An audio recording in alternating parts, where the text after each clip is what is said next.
네, 안녕하세요. 네, 오늘 4월 17일인데요. 오늘 시험을 보셨죠? 예. 시험은 항상 좀 우리를 힘들게 하는 것 같아요. 4개 또는 5개 선지 중에서 진리를 찾아내야 되는 것이기 때문에 이게 쉽지 않은 일이죠. 나머지 3개는 틀린 거잖아요. 사실 어떻게 보면은 주관식보다 훨씬 더 어려운 시험이 객관식이에요. 일정 수준 이상의 지식을 갖지 못하면 오히려 틀린 것으로 취급하는 그것이 바로 객관식이거든요. 오늘 뭐 카페 애들을 쭉 보니까 좀 어렵다 이런 말씀들 많이 하시더라고요. 특별히 한국사가 좀 어려웠다 그런 말씀들 하시는데 제가 보기에도 좀 그런 것도 있어요. 그러나 또 그 와중에 핵심 키워드들이 있습니다. 그것을 잘 찾아내면 95점, 100점을 맞는 친구들도 많이 있을 것이라 생각이 됩니다. 한번 보도록 하겠습니다.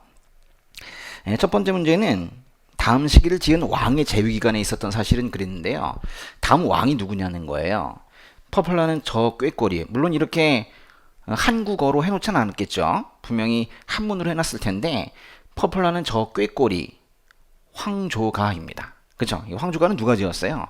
사실 국어와 국사가 좀 섞여 있는 그런 문제인데 이거는 유리왕이 한 겁니다. 유리왕의 업적은 뭐 하나밖에 없죠. 예, 천도죠, 천도. 그러나 많이 천도한 것은 아니고 가까이로 천도했죠. 졸본에서 홀본, 졸본 같은 말이죠. 거기서 국내성으로 천도했습니다. 그렇죠. 답이 그래서 3번이고요. 진대법 시행은 고국천왕이죠. 예. 낙랑군과 대방군을 축출한 것은 미천왕이고, 그리고 율령을 반포해서 중앙집권 체제를 강화한 고구려의 왕은 소수리왕입니다. 답은 3번입니다. 2번에 밑주신 유학자에 대한 설명으로 옳은 것은 그랬는데 풍기군수 주세붕이 백운동 서원을 건립했대요. 그런데 주세붕에 대한 문제가 아니고 또 중종 문제도 아닙니다. 이거는 누구의 고향인 어디에다가 백운동 서원을 세웠다. 그러니까 최소한 그 사람을 기리기 위해서는 그 사람의 고향에다가 서원을 세워야 되는데 주세붕이 세운 백운동 서원 누구를 기리기 위한 것입니까? 즉 안양을 기리기 위한 것이죠. 안양. 안양이라는 인물에 대해서 묻고 있는데 안양에 대해서 뭐 물을 게 뭐가 있어요? 성리학 도입, 성리학 소개, 성리학 수용 이거밖에 없잖아요. 그래서 그것을 문제를 장악하고 나서 보니까 이번에 성리학 소개 맞네요. 성리학을 창시한 것은 아니지만은 소개한 것은 맞지요. 여기 뭐 크게 원관섭기 이렇게 했지만은 우리는 정확하게 충렬왕이라는 것도 알고 있습니다. 1번에 해주향약을 보급했다. 해주향약, 파주향약 이런 것들은 다 율곡 2에 쓰는 말이고 성십도 임금이 배우는 학문의 10가지 그림책이에요. 이것은 어린 임금에게 이황이 준 거죠. 이것은 이황에 대한 설명입니다. 예, 그리고 일본의 동정을 담은 해동제국기. 해동제국기. 여기서 해동은 우리나라가 아닙니다. 바다의 동쪽 일본을 말하는 거예요. 제국 여러 나라 기행문 이런 뜻이죠. 누구예요? 신숙주죠. 예. 3번 보겠습니다. 밀주신 왕에 대한 설명으로 옳은 것은 좀 오해하시면 안 되는 것이 첫 문장이에요. 첫 문장은 그냥 준 거예요. 보세요. 1919년 3월 1일에 민족대표 33인이 독립선언서를 낭독했대. 이거는 이게 맞느냐 틀리느냐 이걸 사실 말하기도 좀 그래요. 사실 안 맞는 부분이 좀 있죠. 예. 민족대표 33인이 직접 낭독한 건 아니지만 여기 이제 서명이라고 했으니까 이건 이제 맞는 말이에요. 그러나 이거는 탑볼공원 문제가 아니란 말이에요. 여기서 묻는 것은 그 공원에 있는 탑이죠. 이 공원에 있는 탑이 뭐예요? 원각사지 10층 석탑입니다. 그것이 근데 명확하지 않아도 이걸 보면 또 알 수 있어요. 그것은 그 탑은 경천사 10층 석탑의 영향을 받았대요. 10층이고 대리석 석탑이고 그죠? 그리고 라마 불교 즉 원나라 불교의 영향을 받은 것 이것은 모두 원가스 10층 석탑, 경천사 10층 석탑의 관계인데요. 이때 왕은 세조입니다. 세조에 대해서 옳은 것은 무엇인가? 육주직계제죠. 육주직계제가 나오게 되면 태종이나 세조가 답일 텐데 이 문제에서는 답이 세조로 풀어서 3번이 되겠습니다. 1번은 종종 시험에 나왔었는데요. 동국병감 한 번은 정답으로 나온 적도 있고 오답으로 나온 적도 있고 그런데요. 김종서의 동국병감은 말 그대로 김종서가 쓴 거죠. 두 번째, 동문선. 예, 아주 시험에 자주 나오는 건데 이거는 일단 시기를 묻는 경우가 많이 있어요. 조선 전기도 그것도 특별히 조선 초기죠. 15세기. 예, 서고정의 동문선입니다. 그리고 한양으로 다시 천도했어요. 사실 이 말도 상당히 중요한 말인데요. 한양으로 다시 천도했다. 일단 한양으로 천도한 것은 일단 조선 건국하면서 천도를 한 번 했었죠. 그리고 나서 다시 개경으로 돌아갔다가 다시 한양으로 돌아왔습니다. 세 번째 왕 때 그것을 한 것인데요. 태종태 이것만 보아도 태종이네요. 근데 이궁인 창덕궁을 창건했대요. 창덕궁을 세운 사람 태종, 창덕궁 앞에 신문고 설치한 사람 태종이죠. 4번은 태종이에요. 예. 4번 문제 보겠습니다. 누가 뭐를 올린대요? 지방의 경우에는 뭐시기 그랬어요. 모두 능력 있는 사람을 청거하게 하십시오. 중요한 말은 이 천거라는 말이에요. 예. 천거제도, 조선의 천거제도는 여러 가지가 있습니다. 일단은 일반적인 천거제도가 있죠. 물론 그것은 기존의 관리를 대상으로 하는 경우가 일반적이에요. 일을 잘 하는데 너무 직위가 낮아. 그러면 좀 더 높여주는 이런 거죠.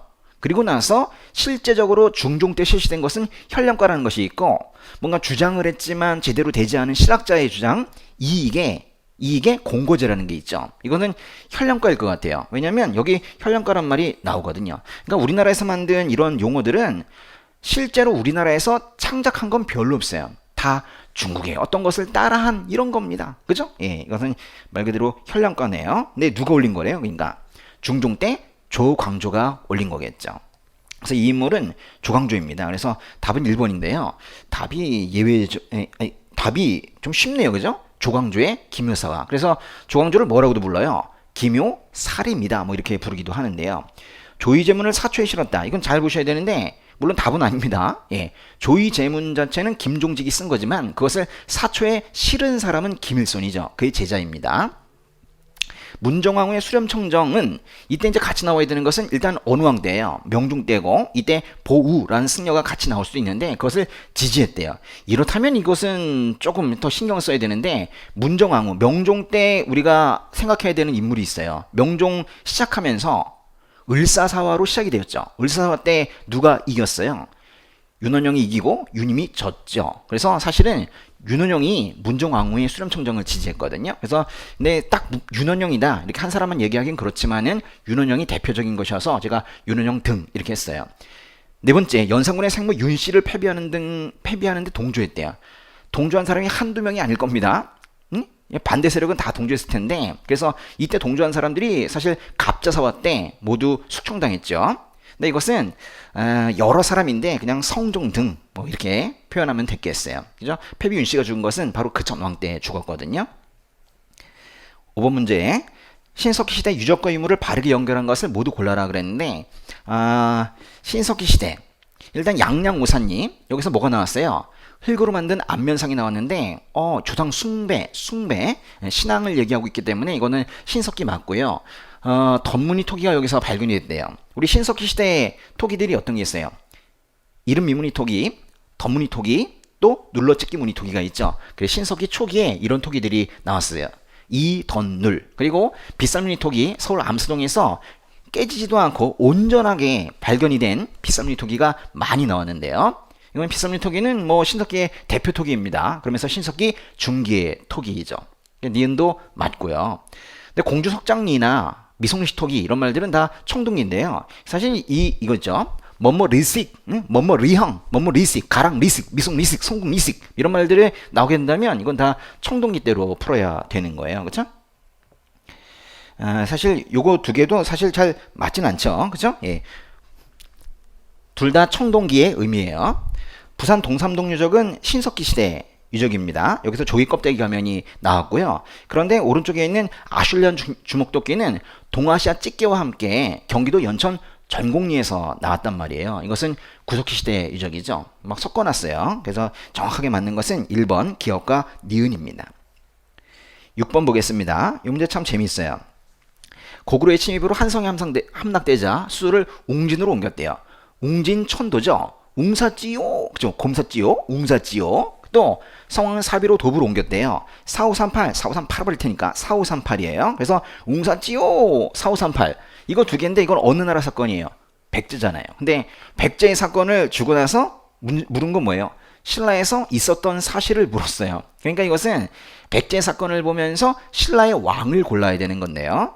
물론 요 바로 앞에 475년부터니까 그 사이에 살짝 누가 있냐면 자비마리간이라는 사람이 있지만은 뭐 시험에 자주 나오진 않으니까 자비마리간을 생략하고 본다면 소지마리간, 지증왕, 버풍왕이 이 자리에 들어갈 수 있는 신라의 왕이에요. 그런데요, 보시면 버풍왕은 514년부터 540년까지거든요. 그리고 사비로 도부로 옮긴 것은 538년이에요. 2년 차이 나죠.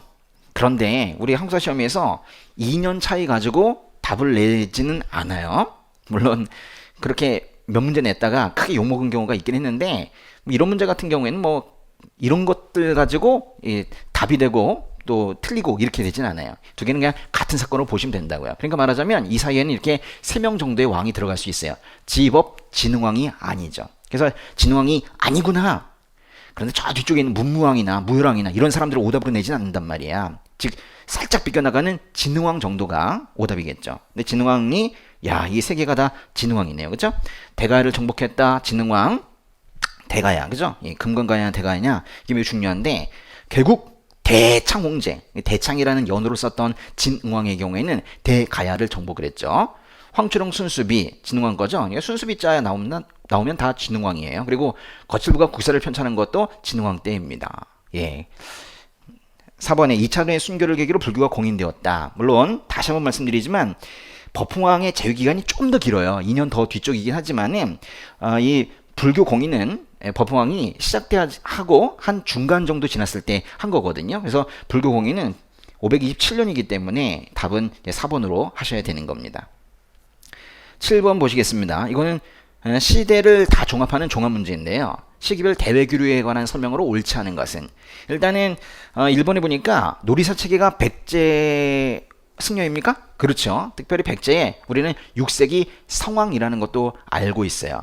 불놀이사 체계, 그죠? 불놀이사 체계. 그래서 뭔가 불교 문화를 전해준 것은 놀이사 체계죠. 놀이사 체계가 일본으로 가서 불교를 전해줄 때 우리나라로 유학 후 들어온 사람은 누구예요? 백제의 겸익이죠. 그게 다 성왕 때 아닙니까? 그래서 성왕 때 겸익이 들어와서 밀어주면 놀이사 체계가 일본으로 가는 거죠. 이게 맞고요. 이번에 통일신라 장보고 청해진 너무 유명한 거 맞고요. 그다음에 고려의 병란도 너무 쉬운 거 나온 거 아니야? 예. 근데 4번은 좀 문제가 있어요. 중간 개시, 책문 후시. 그러니까 이게 무슨 개시든 무슨 후시든 간에 개시 후시라는 말이 나오게 되면 언제예요? 조선 후기. 무조건 조선 후기죠. 맞아요? 맞죠. 개시와 후시라는 말이 나온다면 무조건 조선 후기로 풀어야 되는데 조선 후기의 중국은 뭔데요? 청. 그래서 이게 이 명이 아니라 청으로 해야지 되는 거야. 아, 후기구나, 청이구나 이거죠. 답이 4번입니다. 8번. 우리나라 세계유산과 세계기록유산에 대한 설명으로 옳은 것만을 모두 골라라 그랬어요. 일단은 여기서 공주 송산리 그 부분에서 전축분이 있대요. 전축분이 뭐예요? 이게 바로 여기 나와 있는 벽돌 무덤이죠. 뭐 같은 말인데요. 우리 공부하고 있는 벽돌 무덤이 몇 개가 있어요. 일단 공주 송산리에 2개가 있죠. 송산리 6호분이 있고 또 7호분? 7호분이라 부르지 않고 뭐라고 불러요? 무령왕릉이 있죠. 그래서 송산리 6호분과 7호분이 바로 전축분, 벽돌 무덤이에요. 그리고 또 하나가 있죠. 발해의 정효 공주묘가 또 벽돌 무덤이죠. 맞네요. 육무. 우리는 사실 이렇게 외우고 있죠. 육무, 효. 정효 공주묘, 육무요. 예. 그 다음에 양산 통도사에는 금강계단 불사리탑이 있는 삼보사찰, 양산 통도사는 삼보사찰이래요. 삼보라는 것은 3가지 보물이다 뭐 이런 뜻인데, 이 문장은 시험에 나왔던 문장이긴 하고 요번에 우리가 그 동영할 때도 한번 풀어봤던 그런 문제이기도 합니다. 그런데 요거는 우리 공시 시험에 나왔던 건 아니고 한능검에 나왔던 그런 문장이에요. 그러니까 우리가 여기서 알 수가 있는 게 한능검이며 수능이며 볼 수 있는 건 다 봐야 되는 거구나. 다만 난이도의 차이가 있겠구나. 이걸 생각해야 되는 거죠. 삼보사찰은 3개의 사찰입니다. 통도사, 해인사, 송광사 이렇게 3개가 바로 삼보사찰이에요. 외워두시는 게 좋겠죠. 니은은 맞고요. 남한산성은 병자호란때 인조가 편안했대요. 너무 간단한데 저기 북한산성이냐 남한산성이냐 뭐 이걸 또 낼 수 있겠죠. 디귿번은 맞습니다. 그래가지고 강화도까지 가지 못했죠. 그런데요, 제가 리을번은 꼭 나온다고 그랬잖아요. 이게 정답이든 오답이든 어떻게든 나올 것인데 역대왕의 훌륭한 언행을 실록에서 뽑아 만든 그런 사서이다, 역사서이다. 역대왕의 훌륭한 언행을 실록에서 뽑았어. 실록은 볼 수 없지만 실록에 있는 그 역대 왕들의 좋은 본보기를 볼 수 있다면 더 좋겠죠. 그런 책이 뭐예요? 국조보감 아닙니까? 물론 여러 왕이 이 국조보감을 만들려고 했는데 세조 때 1차 완성이 되었어요. 그래서 세조 문제로, 그리고 시기 문제로도 나온 적이 있었습니다. 여러분 이거는 세조 때라는 것도 꼭 좀 알고 계셔야 돼요. 그래서 기역, 니은, 디귿 하니까 답은 3번이 되겠습니다. 9번 보겠습니다. 다음은 발해 수도에 대한 답사 계획이다. 각 수도에 소재하는 유적. 야, 이거 있죠. 각 수도에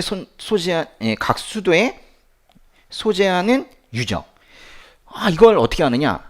해봤죠. 우리가 이제 심화 수업 때 이미 우리가 이것을 그림으로 그리면서 해봤었어요.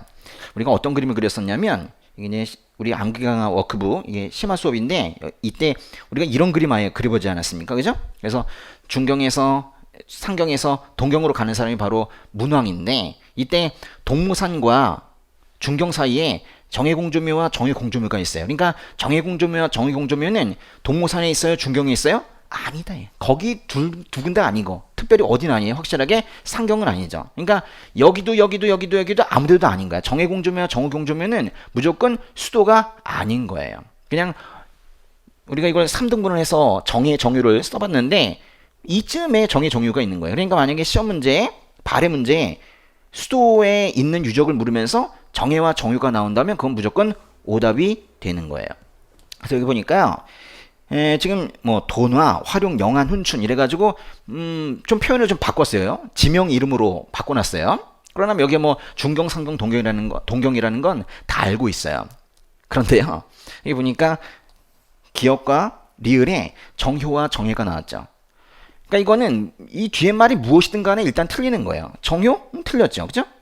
정해도 틀렸어요. 이거는 이 사이에, 그죠? 이 사이 어딘가에 있는 그런 무덤이지 딱 저 점에 있는 그런 무덤은 아닌 거예요. 그래서 저 기역과 리을을 빼고 나면 니은 디귿밖에 안 남는데요. 답은 일단 3번입니다. 그런데 보시면 용두산 고분군은 이렇게 우리가 불러요. 활용 용두산 구분군. 그러니까 아예 이름을 좀 외웠으면 좋겠는데요. 활용 용두산 구분군을 찾아 벽돌 무덤의 특징을 탐구한다. 이거는 여기를 얘기하는 건데 맞는 얘기고요. 오복루 성문터를 찾아 성의 구조를 당의 장안성과 비교해본다. 이 당의 장안성과 비교한다면 일단은 상경의 어떤 그 절터를 비교한다는 것이기 때문에 맞긴 맞는 것 같은데 오복루 성문터 이게 좀 문제예요. 그러니까 발해의 상경성이라고 내기 싫은 거죠. 뭐라고 내고 싶은 거예요? 상경성의 정문으로 내고 싶은 거예요. 정문의 이름, 도어의 문의 이름. 그래서 오복루는 발해 상경성의 정문을 말하는 거예요. 그래요. 그래서 저것을 이제 당나라 것과 비교해 본다는 것이죠. 니은과 디귿은 맞습니다. 이 상경, 이 영안 지역이 가장 오랫동안 160년 이상 발해의 수도였던 그런 지역이죠. 10번 보겠습니다. 다음 상소문을 올린 왕대에 있었던 사실은 무엇이냐? 석교 그랬어요. 석교. 뭐 석가모니 할 때 그 석자를 쓰는데요. 이건 벌써 불교를 얘기하는 거예요. 불교를 행하는 것은 수신의 근본이고 몸을 닦는 근본이래요. 그런데 유교를 행하는 것은 이국의 근본이래요. 우리는 이국이라고도 표현하고 치국이라고도 해요. 그죠? 나라를 다스리는 근원이다. 이렇게 표현해요. 누가 한 겁니까? 이거는 최승로의 시무 28조에 나오는 것인데 이것을 성종 임금에게 올렸죠. 지금인데 이건 최승로 문제예요? 성종 문제예요? 왕 문제니까 성종 문제네요. 성종이면 12목이죠. 그게 제일 처음에 많이 나오는 건데 그러고 보니까 딱 12목이 나왔어요. 그죠? 개경, 서경, 양경이라고 하죠. 거기와 12목에 상평창이 설치되었다. 그러면 맞는 거예요. 12목은 성종 때 생겼다가 성종 때 없어졌기 때문에 12목이 나오면 무조건 성종 이렇게 풀면 되는 거예요. 이번에 균열 나왔어요. 누구로 풀을까요? 광종의 쌍칼 중에 하나죠. 그리고 국자금의 칠제 그랬어요. 칠제. 우리가 수계인 이 세 사람이 바로 관악지능책인데 예종하면 칠제고 인종하면 경사 육학이고 그래서 7, 6, 예인 이렇게 돼요. 이거는 예종입니다. 예종. 그리고 경종전식과 시정, 개정, 경정 세 번째 전식과인데요. 이거는 문종 때 들어가야 될 것 같아요. 그렇죠? 11번 보겠습니다. 이승만 정부의 경제정책으로 옳지 않은 것은 이건 다른 말로 한다면 1950년대 경제정책을 묻고 있는 건데 이승만 정부 50년대의 키워드가 뭐예요? 원조경제, 삼백산업, 그리고 중앙은행에서 돈을 빌렸다 이런 거잖아요. 그래서 여기 보니까 원조란 말 당연히 이승만 정부에 들어갈 수 있고 삼백산업도 들어갈 수 있어요. 근데 우리가 따로 배우긴 했는데 이 농지개혁법이 있죠. 농지개혁에 따른 지가증권을 발행했다. 그죠? 이것도 이승만 정부의 경제정책으로 들어갈 수 있죠. 가장 기본적인 그런 내용들을 지금 다루고 있는 것인데 사실 4번은 좀 웃기죠. 제1차 경제개발 5개년 계획을 마련한 것은 장면 내각이고 그것을 추진한 것은 이것은 박정희 정부입니다. 12번 볼게요. 중일전쟁 이후 조선총독부가 시행한 민족말살 정책이 아닌 것은 그랬어요. 이걸 잘 보셔야 되는데 30년대 이후 즉 30년부터 45년까지 약 15년간 이때를 그냥 통으로 묶어서 묻는 문제가 있지만은 요즘의 문제는 어떻게 해요? 요즘에는 30년대부터 40년대까지를 반으로 딱 잘라서 37년, 38년 요 중일전쟁을 기준으로 해서 그 이후와 그 이전을 나누고 있단 말이에요. 그래서 30년대 시작하자마자 30년, 31년 되면서 먼저 나온 단어와 37년, 38년 지나가면서 나온 단어를 구분해야 된다 이거예요. 그래서 30년대와 우리 흔히 말하기로 38년 이후를 우리가 40년대로 보고 있는데 40년대를 구분해야 돼요. 잘 보세요. 궁성요배는 이거는 뭐의 일환이에요? 궁성요배는 이거는 황국신민화 정책의 일환으로 된 것이기 때문에 황국신민화라는 말이 나올 때 이것도 나와요. 중일전쟁 때부터 황국신민화라는 말이 나왔죠. 이번에 보니까 황국신민선사가 나왔는데 이것도 역시 황국신민화 정책의 일환이에요. 그러니까 1번과 2번은 사실 황국신민화 정책과 즉 중일전쟁과 함께 나오는 단어입니다. 그리고 4번 먼저 보시면 수학교가 국민학교가 되었대요. 이 국민학교가 뭘 줄임말이에요? 황국, 신민, 학교 아닙니까? 이것도 황국 신민화 정책의 일환이네요. 이거는 조금 더 늦게 1941년에 국민학교령에 의해서 이렇게 된 거예요.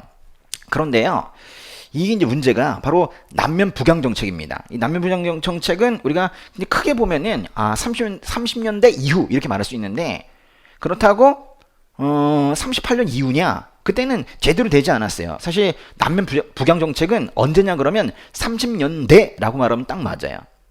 정확하게 합시다. 몇 년부터 좀 적극적으로 남면 북양 정책이 됐습니까? 라고 하면 정확하게 얘기하면 1932년이라고 말해야 되는 거예요. 그러니까 중일전쟁 이후가 아닌 것이죠. 벌써 이 문제를 딱 보아도 중일전쟁 이후라고 한다면 이게 벌써 30년대와 40년대를 나누라는 것이구나. 이걸 벌써 우리가 캐치할 수가 있는 거예요. 답은 3번입니다. 13번이요. 미추진 조약에 대한 설명으로 옳지 않은 것은 그래요. 1905년 8월 4일 오후 3시 1905년이면은 러일전쟁이 있었던 러일전쟁이 끝날 때이고 요게 딱 을사조약이 있던 그때인데요. 루스벨트 미국 대통령 아닙니까? 거기에 갔대요. 그러면서 대한민국 황제의 친필 밀서를 품고 갔대요. 헐버트가 갔네요. 그죠? 헐버트가 미국 대통령에 가서 우리나라의 친필 밀서를 고종 황제의 밀서를 가서 보여줬는데 보고 나서 뭐라고 했어요? 알았다 이러고 말았어요. 그죠? 가스라 테프트 밀약이 있었나봐. 그죠? 그래서 그런데 거기 가서 1882년에 맺은 조약의 거중주정 조항에 따라 귀국의 지원을 강국이 부탁했다 그랬는데 82년에 이 조약 즉 거중주정이 있는 이 조약만 믿고 간 거예요. 그러나 우리를 받아주지 않았다. 뭐 이런 얘기입니다. 근데 여기서는 지금 전체를 묻고 있는 것이 아니라 82년에 거중조정이 들어가 있는 조약을 지금 묻고 있어요. 조약이 밑줄이 쳐져 있네요. 이건 뭐예요? 조미수 통상조약이죠. 요거는 난리가 나기 전에 있었죠. 조미수 통상조약은 1882년 이무년이긴 한데 4월입니다. 그래서 여기 지금 옳지 않은 것으로 2번이 답인데요. 이무군란을 계기로 체결되었다. 이무군란은 82년 6월인데 어떻게 계기로 체결이 되겠어요. 그래서 이 개화기 문제 중에서 년과 월까지 명확하게 해야 되는 것은 바로 이 두 가지죠. 1982년에 조미수 통상조약 4월, 이무군란 6월 이것을 정확하게 구분을 해야 되는 거예요. 영사재판권, 최국대우조항, 조선책리학의 역량 이런 것들은 모두 조미수 통상조약에 있는 얘기죠. 14번 보겠습니다. 문제들이 참 재밌네요. 그죠? 고려시대 향리에 대한 설명으로 옳은 것만을 모두 고르면 고려 향리가 있고 조선 향리가 있습니다. 이건 고려 향리만 지금 묻고 있는 건데요. 이 말이 맞아요? 부장 이하의 향리는 사심관의 감독을 받았다? 맞지요. 그래서 최초의 사심관은 신라의 마지막 왕 김부인데요. 김부가 경주의 사심으로 임명이 되었었는데 이 사심은 뭐하냐면 가서 호장 건드리지 않아요. 그죠? 그러니까 바로 밑에 있는 부호장 이하의 향리를 감독하고 임명하고 하는 거라는 거예요. 맞죠? 그래서 이 표현을 좀 외워두셔야 되는데 우리 이미 공부를 잘해서 알고 있습니다. 또 상층 향리는, 높은 향리는 과거로 중앙관직에 진출할 수 있는 것이 고려향리죠. 조선향리는 안 돼요. 조선향리는 과거 볼 수 없습니다. 일부 향리의 자제들은 기인으로 선발되어 기인제도가 고려 때 있었던 제도이냐. 상기경, 고려시대 맞네요. 상기경이 뭐야? 통신라의 상수리 제도, 고려의 기인제도, 조선의 경절이 제도, 이것이 바로 인질제도이잖아요. 고려의 기인제도 맞죠? 속현의 행정실무, 속현이 뭐예요? 이거는 지방관이 없는 거니까 지방관이 없는 곳의 행정실무, 행정실무가 뭘까? 세금 받는 거, 그리고 도둑 잡는 거, 이런 것들은 다 어쩔 수 없이 지방관이 없으니 향리가 해야 되는 거죠. 답은 다 맞네요. 그죠? 답은 4번이고요. 15번에 밑줄친 이 농법에 대한 설명으로 옳은 것을 모두 골라라 그랬는데 일단은 출처를 보니까 임원 경지지예요. 그죠? 이거 벌써 조선 후기의 농서 아닙니까? 서유구가 쓴 임원 경지지죠. 그런데 이 농법을 귀중하게 여긴다 이러면서 이런 표현을 쓰고 있어요. 두 땅의 힘으로, 이걸 벌써 캐치해야 돼요. 두 땅의 힘으로. 그러니까 첫 번째 땅의 힘으로 뭔가 잘 자라요. 자라기 시작해. 그래서 싹을 틔운 다음에 거기에서 뽑아가지고 좀 힘이 센 모드를 다른 곳에 갖다 심잖아요. 뽑아서 갖다 심어. 이걸 뭐라 그래요? 옮길 이자 써서 이사한다 할 때 그 이자잖아요. 이양법이죠. 이양법이 바로 옮겨 심는다 이런 뜻이에요. 그러면서 보니까 모를 기른다 그랬고 벼를 심는다 그랬고 일단은 논농사이긴 한데 두 땅이라는 말이 나왔기 때문에 이건 분명히 이양법이에요. 그리고 뭐 이 말도요. 옛 흙은 떠나 새 흙으로 가서 고갱이를 씻어내어 더러운 것을 제거하는 것이다. 이것도 옮겨 심을 때 그런 현상을 지금 말하고 있는 거예요. 저수지도 역시나 벼농사 때 쓸 수 있는 그런 말이죠. 이양법입니다. 이 농법에 대한 설명으로 옳은 것을 모두 골라라 그랬는데 우리가 보통 그 조선 전기의 농서에는 이양법 중심이에요. 그러니까 조선 후기 농서는 이양법이 없진 않지만 있으나 화훼, 원예 이런 것들이 많아요.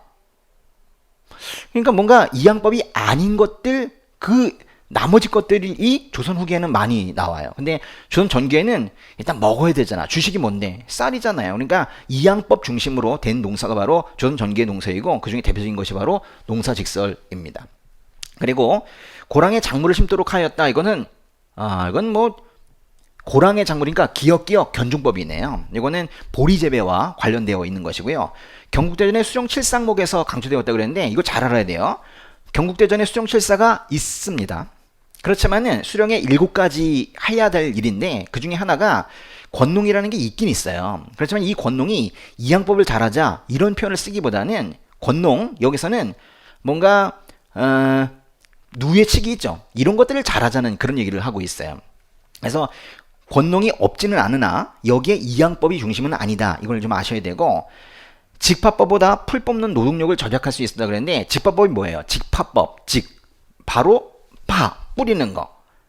이거는 바로 뿌리니까 줄에 맞춰서 심어지지가 않아요. 그러니까 피 뽑는 거, 그걸 우리가 잡초를 뽑는 거를 피 뽑는다고 하는데 그거가 참 어렵죠. 근데 이양법은 줄에 맞춰서 심는단 말이에요. 노동력을 절약할 수 있었다. 답은 그래서 기역과 리을 2번입니다. 또 16번 밑주신 헌법이 시행 중인 시기. 요즘에 이런 문제가 많이 나오는데요. 시행 중이다 그러면 어떤 한 포인트, 한 점을 말하는 것이 아니라 기간을 말하는 거예요.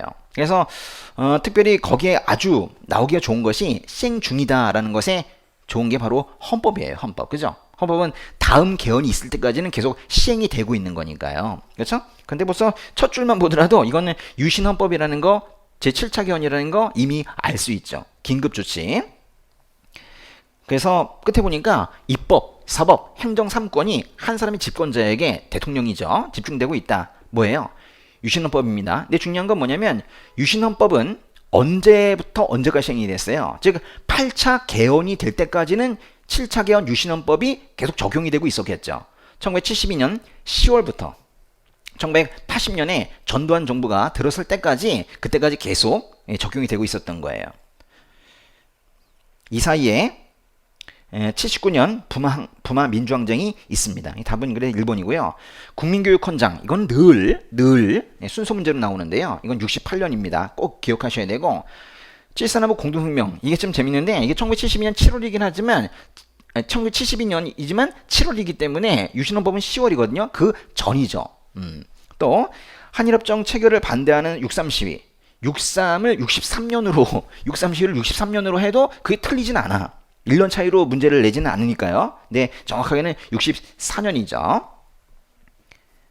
17번 보겠습니다. 미추진 회의에서 있었던 사실은 이 사료는 참 많이 나왔던 그런 사료인데요. 여기 보시면 이것도 뭐 여러분이 생각을 할 수 있는가 모르겠는데 2천만 민중이라는 것도 한번 보면 좋아요. 언제부터 3천만이라는 표현을 관행적으로 써요. 38년 이후에 저 표현을 쓰고 2천만 이렇게 얘기하면 이건 뭔가 그 이전인 것 같아요. 그러니까 10년대나 20년대 뭐 이렇게 얘기할 수 있겠죠. 그리고 보니까 독립을 완성한다고 하고 국민이 위탁한 뭐 이런 표현을 쓰고 국민적 대단결 통일적 기관 이 말이 참 중요한 말이에요. 그러니까 뭔가 국민적 대단결을 하기 위한 통일적 기관 어떤 기관이 필요한데 그게 바로 임시정부거든요. 임시정부를 다시 한번 잘해보자 라고 하는 회의 그게 바로 국민대표회의죠. 국민대표회의는 이건 1923년의 일입니다. 이 회의에서 있었던 사실은 무엇이냐 임시정부를 대체할 새로운 조직을 만들자는 주장도 있었죠. 그러니까 새로 만들자 조금 고쳐 쓰자 그냥 쓰자 라는 여러 가지 주장이 여기 있었죠. 대한민국 건국강령이 상정이 되었다. 대한민국 건국강령은 태평양 전쟁이 있었던 1941년에 있었습니다. 박은식이 임시 대통령으로 선출이 되었다. 이거는 1925년인데요. 국민대표회의 이후의 일입니다. 민족유일당 운동 차원에서 조선혁명당이 참가했다. 이거 좀 웃긴 얘기인데요. 조선혁명당이 참가했다 그러면 이거는 여러 가지 표현을 쓸 수가 있어요. 일단은 민족혁명당을 만들 때 조선혁명당이 참가해서 1935년에 일로 봐도 되고 그리고 1940년에 한국독립당이 만들어질 때 그때도 조선혁명당이 참가를 했었죠. 그러니까 이건 두 개로 볼 수가 있어요. 그러나 여기선 답은 아닙니다.